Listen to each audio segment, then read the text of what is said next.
To discuss the latest on Europe's debt woes, we're joined now from London by James Shugg, a senior economist with Westpac. James, thanks for being there. Good evening, Ali. Let's start with Italy. Will this vote in the Senate tonight signal the end of the Berlusconi era? Well, I'll see it when I'll believe it when I see it. Berlusconi's made all sorts of commitments in the past that he hasn't stuck to.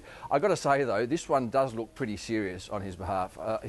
He's recognised that there's a problem. He's recognised he didn't really have the ability to hold his own government together, and I think he's stepping aside now for a technocrat, effectively, to try and prevent the worst of all possible outcomes for Italy, which would be the loss of access to financial markets. So I think he's doing the right thing at the very end of his political career.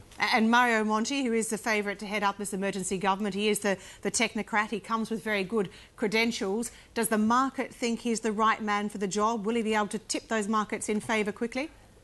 Markets are happy today. I mean, equity markets are higher. The interest rate at the 10-year part of the curve that Italy is yielding at the moment is back below 7%, 6.6% actually, so it's fallen nearly a whole percent from its high earlier this week. So today there's a bit of a breathing space, I suppose I'd call it, but I'm still hugely concerned about the prospects for the Italian economy and what that'll mean for the budget deficit reduction targets in terms of them not being achieved going forward. So it's just a brief respite, I'm afraid, today. As we've heard also, Greece's new Prime Minister, Papademos, he's going to be sworn in tonight. I guess, what are his immediate challenges, or are they just terribly obvious, and that is to do something? Well, he knows what he's got to do. I mean, all the budget cuts have been pre-announced. He's just got to implement them, which shouldn't be too difficult.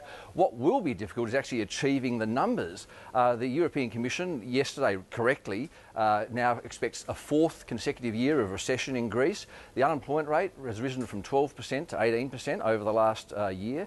Those sorts of outcomes, high unemployment, recession, are going to make it very difficult to achieve the budget deficit reductions that they need to, which means that Papademos will have to go back to EU officials and say, look, I'm afraid Greece is going to need a bigger bailout at some point, maybe just a few months down the track. That's going to be the harder thing for Papademos to achieve, I think. With these political changes, what's the latest thinking in terms of a break-up or the survival of the Eurozone in its current form?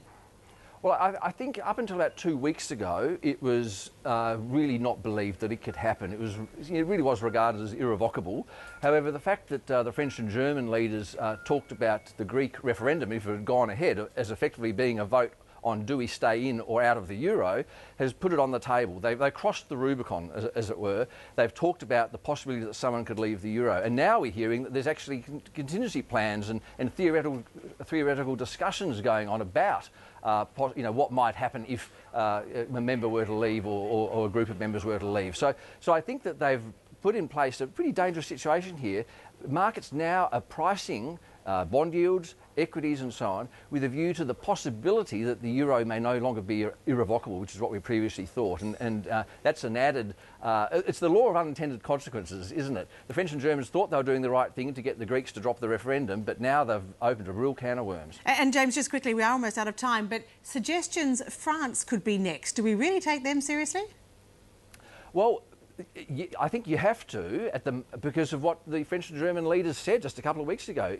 Euro may not be irrevocable. Your membership may not be irrevocable. So that's why bond yields have risen in France relative to Germany. Certainly one of the reasons they have. The other reason being, of course, the heavy French exposure into the Italian banking sector. And the other big issue is we've got a recession coming, and it could hit France perhaps even more hard than the German economy. So there are reasons beyond just this idea that France could possibly leave the euro that are driving that bond spread. But certainly it is a huge risk that I think those leaders took a couple of weeks ago by talking about this possibility that someone could leave the euro. Pandora's box. James Shugg, many thanks for joining us.